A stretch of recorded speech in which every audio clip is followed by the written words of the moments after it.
Thanks to Roy Moore, a few people are now talking about Bill Clinton and his former misdeeds. Hey everybody, I'm Chad Hasty, host of the Chad Hasty Show, which airs weekday mornings 8:30 to 11 a.m. Central Time on News Talk 95.1 FM and 790 AM KFYO. If you came to this video looking for my latest, opinion on Roy Moore and the accusations against him, I'm not going to get into all of that. I've talked about it on the show. I may have a piece out later on in the week about Roy Moore if, I'm kind of waiting for everything, not necessarily to settle down, but to see if there's any more information that comes out. I don't know who's innocent. I don't know who's guilty in all this. And really none of us do.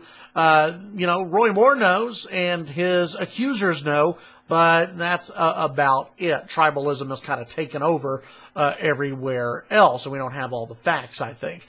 Now, what this case has done, or what these accusations has done when it comes to Roy Moore, is actually bring up some feelings on the left about, we never really took the Bill Clinton accusers seriously, and maybe that wasn't a good thing. There was a piece from The Atlantic on Monday afternoon that came out, and then this Tuesday afternoon comes out from Politico, the headline, How Roy Moore's Misdeeds Are Forcing an Awakening on the Left. Years of excusing Bill Clinton's sexual misconduct suddenly seems morally indefensible. Now, not only does this political piece get into Bill Clinton, but it also talks about another favorite son of the Democratic Party, John F. Kennedy, and about JFK's womanizing and some of the things that are never brought up about JFK. The left always likes to bring up the romanticizing JFK, but they never talk about the womanizing side of John F. Kennedy.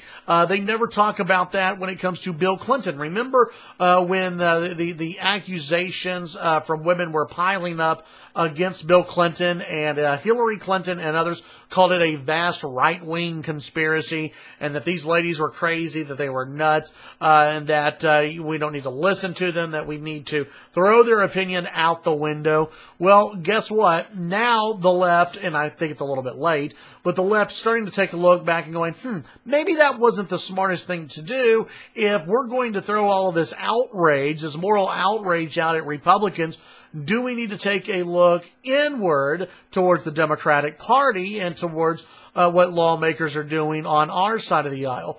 Let's be honest about this. As we've seen in Hollywood, we've seen in Congress, we've seen in pro sports, we've seen everywhere, people in positions of power, whether it be on the Republican side, Democratic side, I really don't give a damn. Wherever there's power, there seems to be an issue with sexual harassment and sexual misconduct. It's not the left who owns this. It's not the right who owns this. There's been a problem, and now more and more women are speaking out against what's been going on.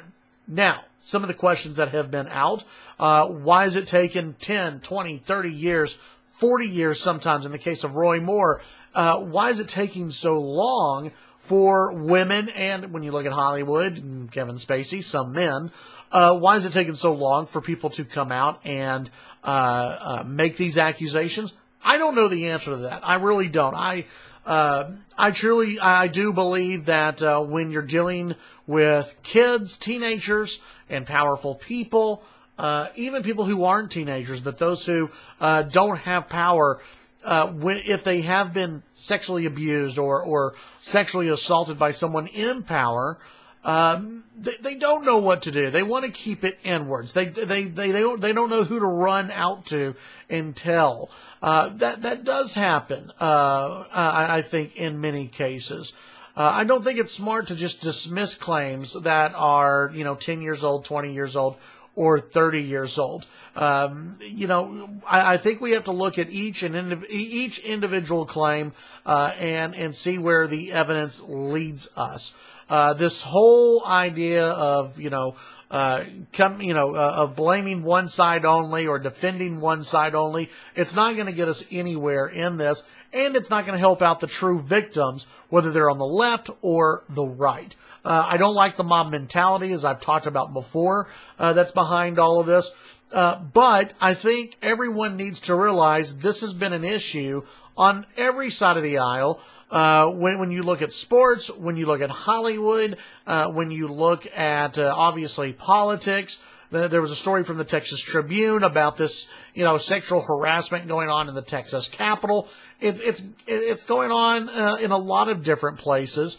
And, now people, and women in particular, feel empowered to come out and talk about it. You're going to see more and more of this. I think, I do think that people in the past have been able to get away with it because they can, in the political world, be surrounded by people of their own party who will defend them. It's what happened with Bill Clinton. Bill Clinton was defended passionately by Democrats because he was considered a feminist, because he was considered good for women, and so they kind of let a lot of things slide whenever it came to Slick Willie.